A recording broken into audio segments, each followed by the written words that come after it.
O mercado está realmente ficando louco com o etanol. Vamos entender um pouco melhor por que isso está acontecendo, quais são os fatores de todos os mercados, desde a produção do etanol até os equipamentos que vão utilizar isso, que estão fazendo com que exista essa movimentação do mercado. Fica comigo até o final, porque eu vou te mostrar o como isso está acontecendo e por que está acontecendo. Bom, para começar, o mundo precisa descarbonizar. Isso não é mais uma tese, não é mais algo bonitinho a ser feito. Agora a gente está começando a ter cobranças de órgãos e de instituições mundiais que precisam que as empresas, principalmente as empresas e os governos, lidem disso de forma mais prática ou mais séria e estipulando metas um pouco mais restritas. Isso está fazendo com que as empresas tenham que investir em tecnologia, o que é sempre muito bom, né? Para que a gente consiga, em algumas décadas, ter uma sustentabilidade melhor. E isso não é diferente para o Brasil. Na verdade, até o contrário, se o Brasil conseguir ser bem estratégico, ele vai ter alavancas que o resto do mundo não tem e está tendo que gastar mais dinheiro para ser sustentável, sendo que a gente já tem aqui uma política de bioenergia muito interessante. Vamos começar na produção do etanol. Será que a gente tem capacidade de produzir esse etanol? Bom, a produção de cana-de-açúcar chegou a 632 milhões de toneladas nessa safra de 2025. E aqui a gente consegue ver que a safra passada também teve uma superprodução e que para as próximas safras a gente consegue ter um crescimento ainda melhor.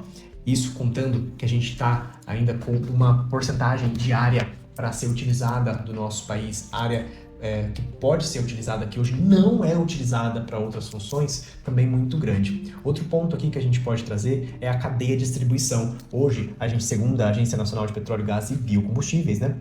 A gente teve mais de 130 bilhões de litros de combustível em 2024, com mais de 44 mil postos, contra 44.678.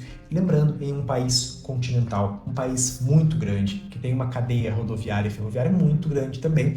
É muito complexo fazer essa logística. Outros países não têm essa complexidade. Então, a gente consegue lidar muito bem com isso no país. Outro ponto que a gente pode trazer aqui é o preço do etanol sendo mais competitivo comparado com a gasolina, ainda mais agora com essa última crise que teve do bloqueio do Estreito de Hormuz, bloqueando os navios de óleo diesel, que a gente precisa importar no Brasil, embora a gente também produza, mas o nosso óleo diesel a gente não tem capacidade de beneficiar ele para a gasolina convencional. E o nosso etanol antigamente ele tinha um certo lastro no preço do barril do petróleo. Nesses últimos meses a gente conseguiu deslastrear isso, o governo teve essa movimentação excelente para deslastrear o preço do etanol, e com isso a gente conseguiu ganhar do preço do óleo diesel, do barril do petróleo, que ficou bloqueado lá, e a gente conseguiu ter uma boa vantagem no etanol, por isso que o etanol está, entre aspas, em todo o contexto internacional, razoavelmente barato, tá? Então o Brasil virou o queridinho porque reúne características raras no mundo de hoje, que é produtor de alimentos, potência em biocombustível, gerador de energia limpa e está distante geograficamente dos principais conflitos, né? Então aqui essa matéria fala um pouco mais sobre como é estrategicamente bem alocado o Brasil, né? Outro ponto aqui que não é de se questionar, mas é importante de se falar sobre a questão de sustentabilidade, né? Um estudo de 2009 mostra um estudo sobre o etanol de cana emite menos gás carbônico para a atmosfera do que a gasolina, e desses estudos vieram o projeto do Renova Bio com a calculadora do Renova Calc e emissão de crédito de carbono do CBIOS na B3. Enfim, tem diversos projetos hoje do combustível do futuro também, fazendo com que a cobrança de que o etanol no carbon footprint, e isso também é muito importante, até comparado com o carro elétrico, eu sei que não é o assunto, mas no carro elétrico a gente não está vendo a pegada de carbono da bateria, a gente não está vendo a pegada de carbono do descarte dos compostos químicos da bateria. Eu sei que a discussão aqui não é só no automotivo, é em outros aspectos, mas a gente é justo na nossa análise do etanol no Brasil. Tanto a Embrapa quanto quem está liderando esse programa do Renova Calc, que é lá em Campinas, a gente está analisando qual é o carbon footprint, ou seja, está sendo considerado nessa pegada de carbono o motor a diesel da colheitadeira que está colhendo a cana-de-açúcar. Isso também é por causa daquela cana-de-açúcar que está sendo emitido aquele carbono. Mesmo assim, os números aqui já chegam a 60%, 70% de redução, 78% a 82%, e considerando carbon footprint total, existem ali muitas melhorias, e esse é até o próximo tópico aqui. A gente consegue negativar ainda mais esse carbono do etanol. Por quê? Por que isso é interessante? Acho que até um grande adendo de se falar aqui. A gente tem a estratégia nacional de bons pesquisadores, bons doutores, boas instituições de pesquisa, bons laboratórios que pesquisam sobre desde a parte de plantio do cana-de-açúcar. Hoje, inclusive, mais de 20% da nossa produção de etanol vem do milho, então também a gente tem muitos pesquisadores nessa área para a produção, principalmente do etanol, do plantio, da colheita, do beneficiamento. A minha câmera desligou, então a gente vai ter que continuar aqui no modo webcam convencional. Voltando ao tema, eu estava falando sobre a estratégia nacional de ter laboratórios, pesquisa, doutores. Veja bem, é muito difícil, o Brasil não é tão competente em desenvolver tecnologia, e essa é das únicas exceções que a gente tem. Centenas de pesquisadores excelentes, tanto na fase inicial ali de produção, de beneficiamento, de transporte, excelentes empresas. Então a gente está muito bem posicionado no cenário mundial para poder utilizar esse biocombustível como diversas aplicações, que são os próximos passos aqui, né?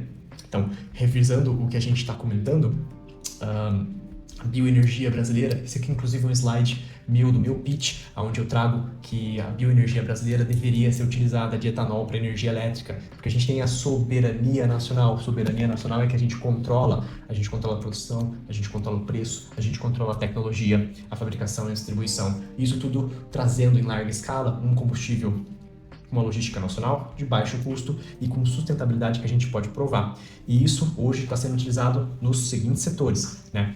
Aqui a gente tem uma notícia: biocombustível ganha protagonismo e marca nova geração de máquinas agrícolas. A tecnologia da GCO Power foi concebida ao longo de 3 anos e passou por mais de 10 mil horas de testes, incluindo aplicações em culturas como cana-de-açúcar e grãos.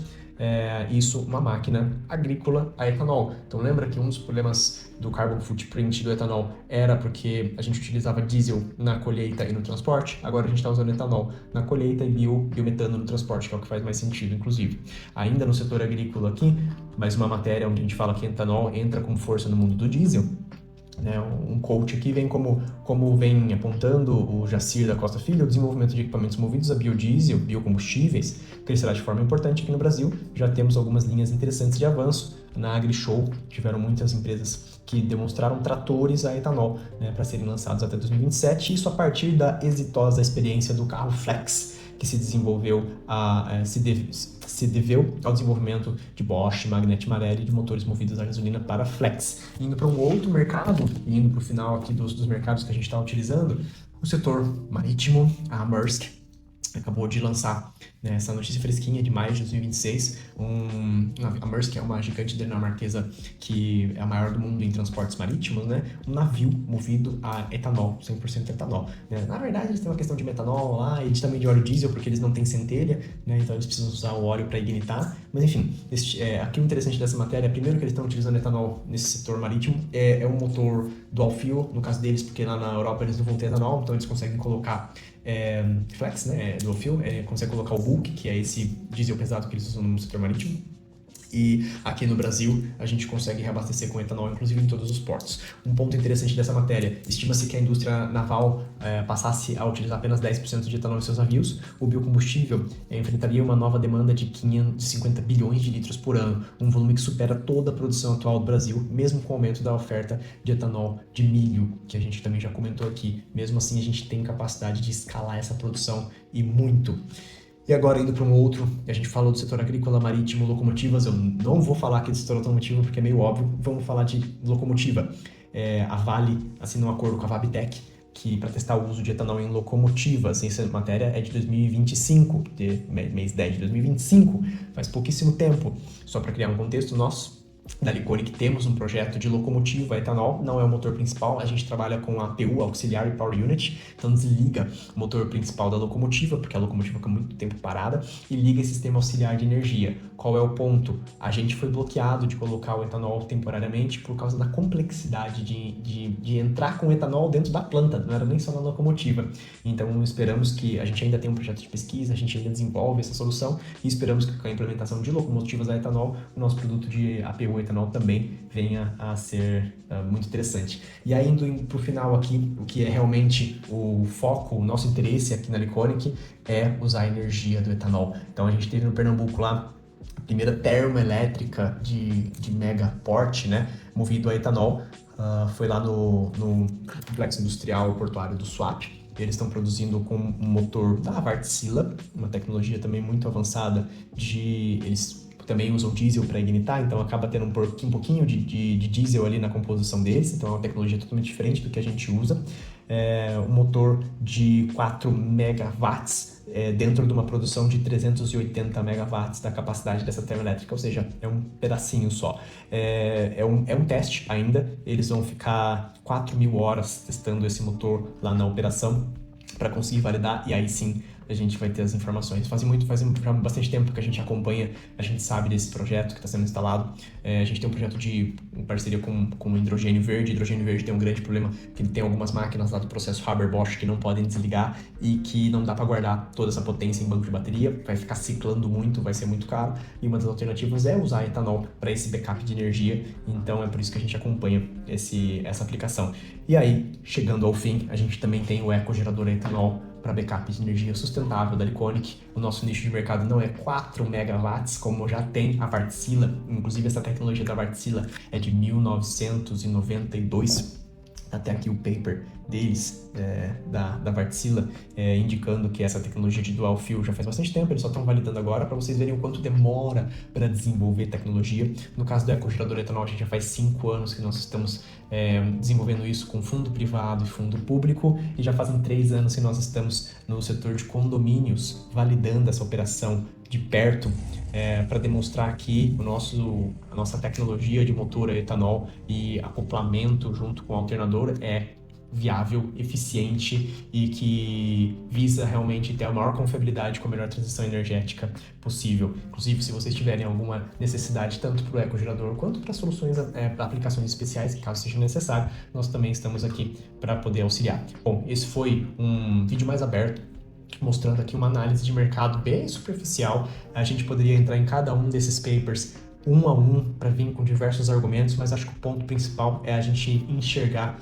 que o Brasil tem sim uma boa estratégia para a descarbonização e que está na nossa mão para a gente poder utilizar. Isso vai trazer benefícios não só para a descarbonização, mas também para a redução de custos e desenvolvimento de novas tecnologias que esperamos que sejam desenvolvidas no Brasil, para a gente não ficar só importando tecnologia dos outros, tá bom? Se você gostou desse vídeo, por favor, me ajuda aqui com um like, manda para alguém que seja do setor industrial, que talvez tenha interesse nessa parte de energia, de motores, de etanol, ou que talvez até possa utilizar o nosso produto, a gente agradece também, tá bom? Um abraço!